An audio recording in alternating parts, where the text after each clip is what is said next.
नमो बुद्धाय। नमो बुद्धाय। पुण्यवान बच्चे नहीं है। अच्छा बंधु जी, कभी कभी माया पिताजी को अपना बच्चों के चलते ही दुख मिल जाता है। पूरा जीवन भर उधार वापस करने के बराबर में माँ एवं पिताजी अपने बच्चे लोगों को सेवा करते हैं।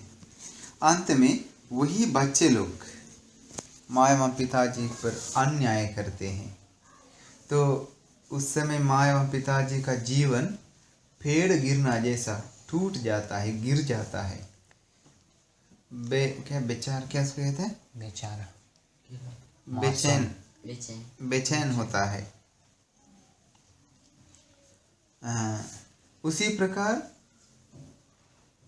आश्रय होने के बाद, बेसहाय होने के बाद अगर धर्म नहीं रह गया तो उन मम्मी पापा लोग को क्या हो जाएगा?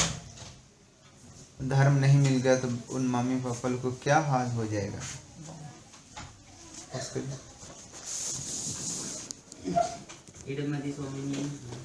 बंधु क्या करेंगे? तो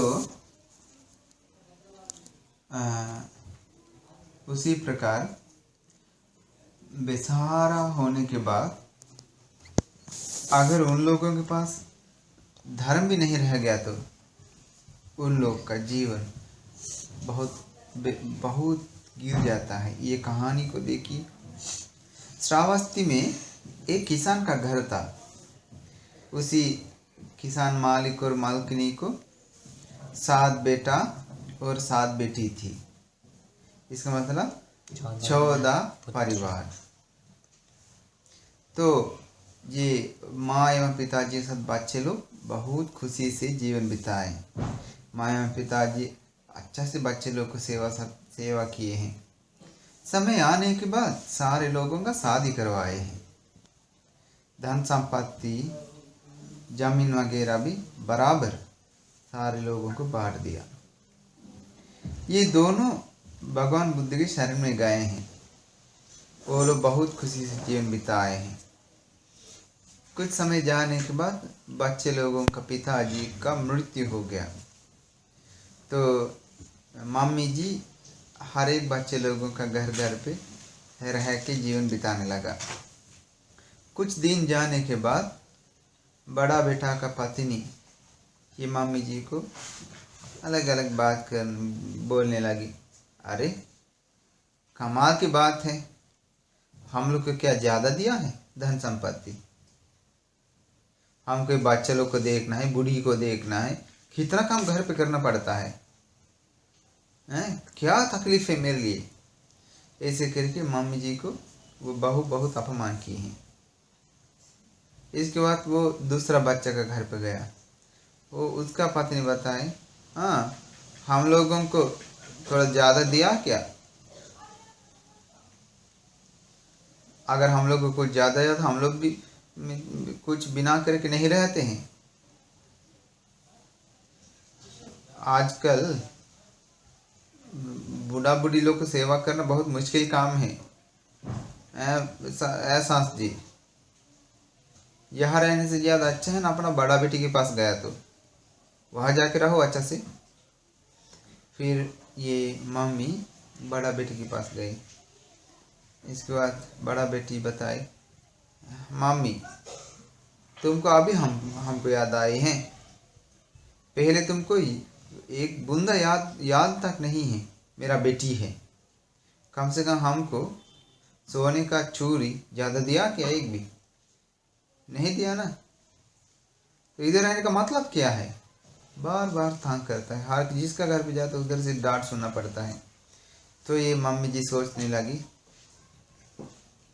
हम किसी भी बच्चे लोगों को कष्ट देंगे, इन लोग को हम बराबर धन संपत्ति दे दिया फिर भी कोई संतुष्ट नहीं है। ये क्लेश गंदगी के सहित ये संसार वैसे ही है। ये बच्चे लोगों की गलती नहीं है, ये क्लेश गंदगी का जीवन का गलती है। ये क्लेश गंदगी का जीवन का ही गलती है। हम इस संसार में अपना बच्चों के चलते कितना दुख सहन किए होंगे। अगर हमको तथागत भगवान बुद्ध की धर्म नहीं मिल गया तो ये बच्चे लोगों के चलते, बच्चा लोगों का अपमान के चलते हमको बहुत गुस्सा आता होगा, गुस्सा बर्दाश्त नहीं कर पाता है। तथागत भगवान बुद्ध की ये ज्ञान आश्चर्य है। उनकी ज्ञान से हमारा मन पूरा सुरक्षा कर देता है। मन सुरक्षा हो गया तो शरीर तथा वान भी सुरक्षा हो जाता है। हम तो बच्चों लोगों का ये आप अपमान मनन नहीं करते हैं, कोई मतलब नहीं है। संसार में कितना मनन करते दुख सहन किए होंगे। हम तो तथागत भगवान बुद्ध की उपदेश ही मनन करते हैं। बच्चे लोग जो कुछ करता है वो करते ले जाएगा, मुझे कोई कर नहीं पाएगा। मुझे ये बच्चे लोग के बारे में दुख है। इतना कीमती ज्ञान सुनाई देता है इस समय, फिर भी इन लोग ये जीवन में फंसकर दुख से जीवन बिताते हैं। जैसे में पतंगा जैसा, पतंगा कैसे रहता है, दिया जल रहा है ना, उस पे कूद कूद के रहता है, सुख मिलता है लेकिन उसमें मर जाते हो। अब हम एक काम करना चाहिए, ये बच्चे लोग का घर घर जा कर के भीख मांगने से ज़्यादा अच्छा है भिक्षुनी लोगों का आश्रम में जा कर के धर्म पे रास्ता पे जाएंगे। तो वो माता जी भिक्षुनी के पास गए, जा कर के भिक्षुनी लोगों को बहुत अच्छा सेवा किया।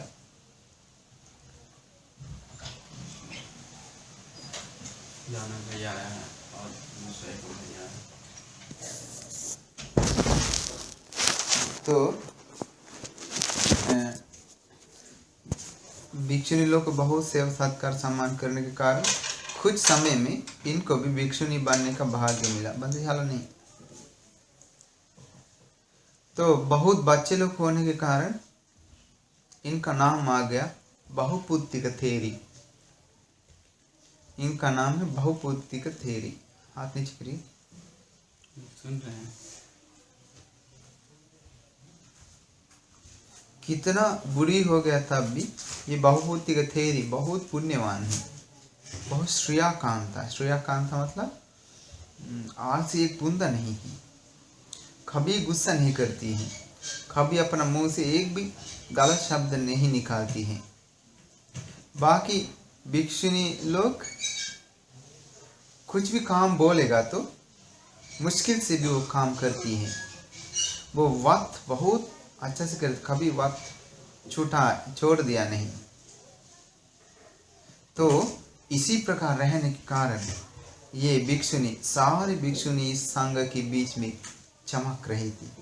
ये नया भिक्षुनी वो दिन भर बात करती है, सुबह से लेकर शाम तक, ध्यान नहीं, सिर्फ बात करती है।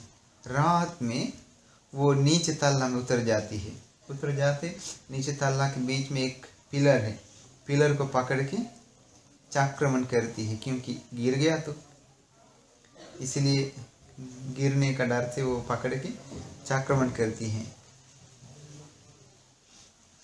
बाहर चक्रमण करते समय वो अंधेरे में ही चक्रमण करती हैं। बाहर चक्रमण करते समय में भी वो कैसे चक्रमण करते हैं, कोई पेड़ को पकड़ के चक्रमण करती है, क्योंकि वो बहुत बूढ़ी है, अगर गिर गया तो तकलीफ होता है। लेकिन वो तो बहुत पुण्यवान है, सामत विपස්සना भावना बढ़ाने का पुण्य उनके पास था। एक दिन वो सारे संस्कार को अनित्य प्रकार से मनन करके देखते समय उनका मन शांत हो गया। अकुशल विचारों से मन मुक्त हो रहा था। उस समय तथागत भगवान बुद्ध एक रश्मि धारा उनके पास बैठाया, एक गाथा सुनाया। यो चेवस सतं जीवे अपस्सं धम्ममुत्तमं एकाहं जीवितं सेयो पश्यतो धम्ममुत्तमं। 100 साल समय बिताएगा तब भी बिना कोई धर्म को देखकर कोई मतलब नहीं है, कोई फायदा भी नहीं है। लेकिन धर्म को जान करके ज्ञान प्राप्त करके अगर एक दिन बिताएगा तो वो 100 साल से ज़्यादा, एक दिन बहुत कीमती होता है। अगर दूसरे लोगों के पास ऐसा हो गया, दूसरों के साथ ऐसा अन्याय हो गया तो अपना बच्चे लोगों को अपमान करते करते गांव गांव में घर घर पे जाके बोल देगा।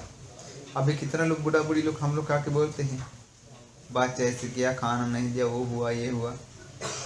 फिर वही माई बाप लोग जन्म जन्म में बदलाव लेने का संकल्प लेते हैं, श्राप करते हैं। लेकिन ये पुण्यवान माता जी को तथागत भगवान बुद्ध की ज्ञान को मनन करने का शक्ति था। ये माता जी के पास बहुत सहनशीलता था, किसी को दोष नहीं लगाया। वो संसार की ये सब कुछ बच्चे लोगों का गलती जैसा नहीं समझा, संसार का गलती जैसा समझ गई हो। बहुत लोग क्या करते हैं, अपने को दोष लगाते हैं ना, लेकिन ये संसार को दोष लगाए, संसार का गलती है। इसीलिए पुण्यवान माता जी को धर्म इस जीवन में ही देखने का भाग्य मिला। दूसरे लोग अपने को अन्याय करते समय अपना मन सीधा रखने का हिम्मत है तो उस समय बिना डांट के, बिना गुस्सा करके रहने का हिम्मत है तो निरंतर मैत्री विचार करते रहने का हिम्मत है तो कितना वासना है, कितना पुण्यवान है, कितना भाग्यशाली है। हम लोग भी पुण्यवान माता जी जैसा अपना जीवन को सुंदर बनाने के लिए कोशिश करना चाहिए।